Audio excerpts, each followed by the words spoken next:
શું ભગવાન કરતાં મનુષ્ય મહાન છે?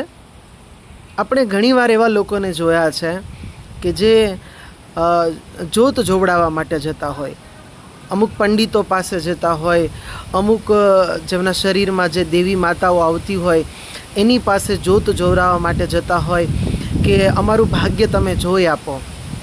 આવા સુંદર ભગવાન જ્યારે આપણને મળ્યા હોય, સર્વોપરી નિયંતા આપણી પાસે હોય, ત્યારે આપણે સામાન્ય મનુષ્યનો આશ્રય લેવાની શા માટે જરૂર છે?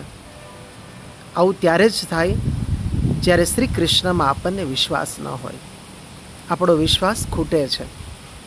આપણો વિશ્વાસ એવું નથી કહેતો કે શ્રી કૃષ્ણ બધું જ કરશે. જો આ વિશ્વાસ હોય તો આવું કરવા માટે ક્યારેય કોઈની પાસે ન જવું પડે. અને જે ભગવાનના અનન્ય ભક્ત છે એને આવો અન્ય આશ્રય લેવાની જરૂર નથી. કોઈ પણ દેવી દેવતાઓ પાસે જઈ અને શું માંગવાની જરૂર છે? સર્વોપરી ભગવાન કૃષ્ણ તમને બધું જ આપે છે.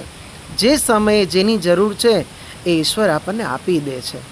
એટલા માટે ઈશ્વરની શરણમાં રહો, શ્રી કૃષ્ણને સેવો, શ્રી કૃષ્ણને માનો, શ્રી કૃષ્ણને પૂજો, એને પ્રેમ કરો.